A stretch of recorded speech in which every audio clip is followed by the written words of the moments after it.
कि जी मुल्क दिवालिया ऑलमोस्ट हो चुका है। अच्छा, अब सिर्फ ऐलान होना बाकी है। डिफॉल्ट हो चुका है, सिर्फ ऐलान होना बाकी है। अरे क्या फंस गया मुंह में? नहीं।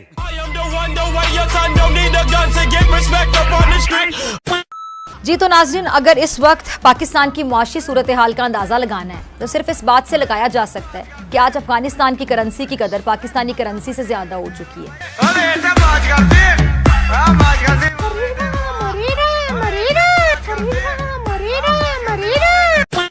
इस वक्त पाकिस्तान के टैलेंटेड नौजवान, ठीक है, जिनमें डॉक्टर्स, इंजीनियर्स, IT एक्सपर्ट्स, ठीक है, समझ गया, और दीगर शोबाजात के माहिरीन बहुत ज्यादा तादाद में अपना मुल्क छोड़कर दुनिया के दूसरे ममालिक में मुलाजमत के लिए जाने पे मजबूर हो गए हैं। समझ गया। और मुल्क का कीमती सरमाया दुनिया इस्तेमाल कर रही है, हमसे नहीं हुआ इस्तेमाल। लानत है तुम लोग पे, लानत।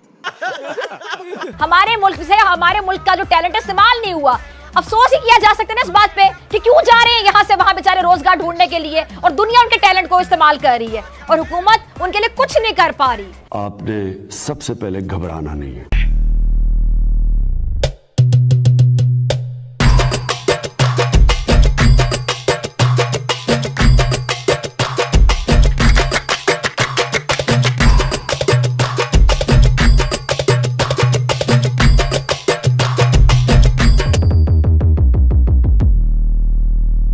मैं अक्सर पाकिस्तान जाता रहता हूँ और पाकिस्तान से आपके लिए चुनिंदा जाहिलों को चुन चुन कर आपके पास लाता हूँ, और जिनका आप और मैं लेते हैं भरपूर आनंद। हाँ भाई हाँ। तो इन जाहिलों से पहले हमारे चैनल की कहानी शुरू होती है फिजा खलीफा से। पहला मेरा एवरी वीडियो फिजा खलीफा के ऊपर ही होता था, तो बहुत सारे लोगों की हमेशा डिमांड आती रहती है कि भाई फिजा खलीफा, फिजा खलीफा, फिजा खलीफा।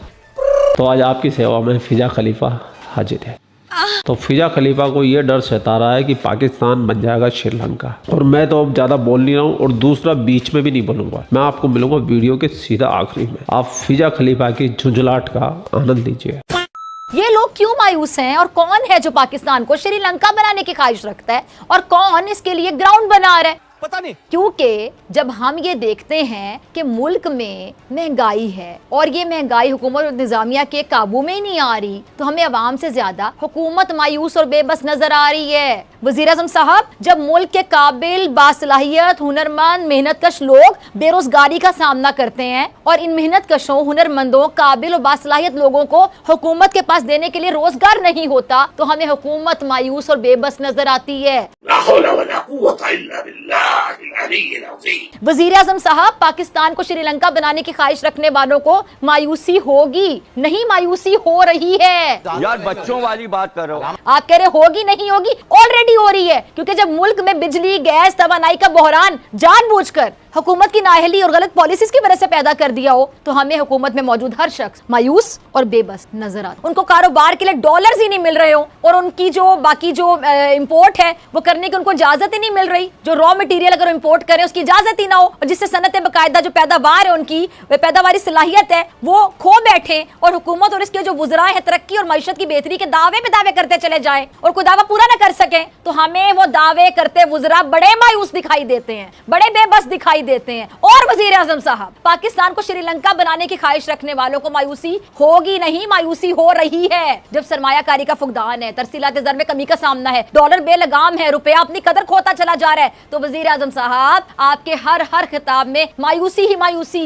बेबसी ही बेबसी और नाउमीदी ही नाउमीदी नजर आती है। इस वक्त पाकिस्तान के टैलेंटेड नौजवान, जिनमें डॉक्टर्स, इंजीनियर्स, IT एक्सपर्ट्स और दीगर शोबाजात के माहिरीन बहुत ज्यादा तादाद में अपना मुल्क छोड़कर दुनिया के दूसरे ममालिक में मुलाजमत के लिए जाने पे मजबूर हो गए, और मुल्क का कीमती सरमाया दुनिया इस्तेमाल कर रही है, हमसे नहीं हुआ इस्तेमाल। हमारे मुल्क से हमारे मुल्क का जो टैलेंट इस्तेमाल नहीं हुआ। अफसोस ही किया जा सकता है ना इस बात पे कि क्यों जा रहे हैं यहाँ से वहाँ बेचारे रोजगार ढूंढने के लिए, और दुनिया उनके टैलेंट को इस्तेमाल कर रही है और हुकूमत उनके लिए कुछ नहीं कर पा रही। और हुकूमत ही है जो हमें मायूस नजर आ रही है, बेबस नजर आ रही है हर जगह पर। वज़ीर आज़म शहबाज शरीफ साहब, पाकिस्तान पाकिस्तान ज़राई मुल्क है, मगर इसके बावजूद किसानों को शदीद माली मुश्किलात का सामना। किसानों को जब उनकी फसल की सही कीमत नहीं मिल पाती, फसल की काश्त पर मुनासिब मुनाफा नहीं मिल पाता, और फसल होने के लिए किसान जो है किसान यूरिया जो ज़राई अद्वियात इस्तेमाल करने की सख्त ही नहीं रखते बेचारे, और वो पैदावार हासिल नहीं कर पाते जो पैदावार की जा सकती है, जिससे मुल्क की ज़रूरत पूरी नहीं हो पाती, और फिर हमारा जो ज़राई मुल्क है वो आटा, गंदुम, चावल, दालें और दीगर जो जनास है इंपोर्ट करता है। जी तो नाज़रीन, अगर इस वक्त पाकिस्तान की मुआशी सूरत हाल का अंदाज़ा लगाना है तो सिर्फ इस बात से लगाया जा सकता है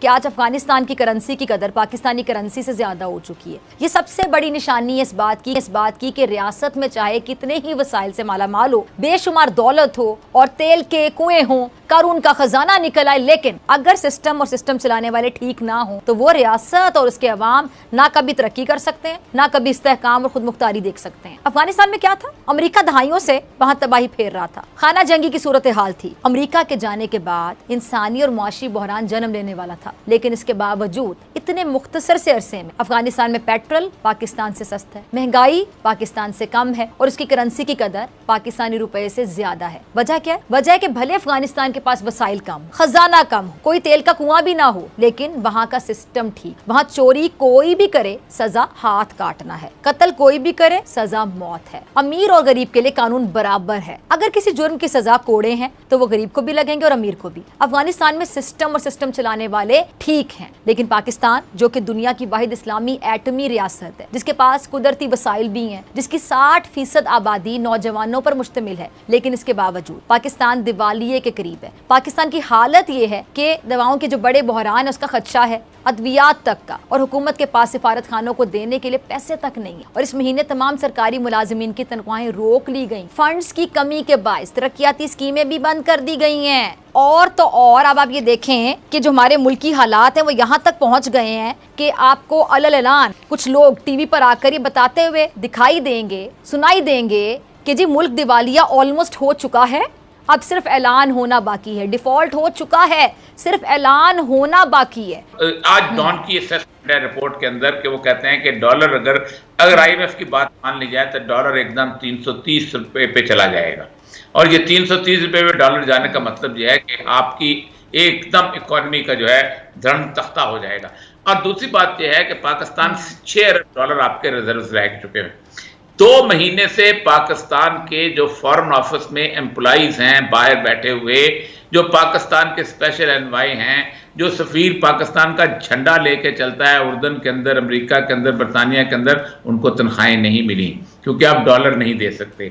आपके कम से कम 20 दिन से ट्रक जो हैं वो अदरक के और टमाटर के और प्याज के वो जो कंटेनर्स हैं वो बाहर खड़े हैं, आप नहीं ला सके। आप जो हैं इस वक्त कनोला ऑयल जो है वो आप नहीं इंपोर्ट कर सकते।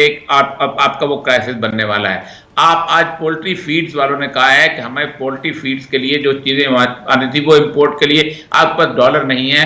पाकिस्तानी जो है 38 लाख मुर्गियां रोज की खाते हैं और 3.5 करोड़ अंडे खाते हैं। जब ये 3.5 करोड़ अंडे नहीं मिलेंगे, ये 38 लाख मुर्गियां नहीं मिलेंगी, तो फिर क्या घास खाएंगे ये लोग? मसला सारा यह है कि अगले 10-15 दिन इतने अहम हैं कि जिसके अंदर पूरी की पूरी अगर पीडीएम अभी छोड़ के नहीं जाती तो और ज्यादा दिल रुस्वा हो जाएगी। अगर आपको ये वीडियो पसंद आई तो सब्सक्राइब करें और बेल आइकन पर क्लिक करें। अब नंबर है आपका। बौखला चुकी है फिजा खान। देखा आपने ना किस तरह से, एक तो यार दिवालिया हो ही चुका है उनका देश, है ना। अब यार ये कंपेयर करेंगे इंडिया से, और वही है ना भैया, तुम कहाँ हो।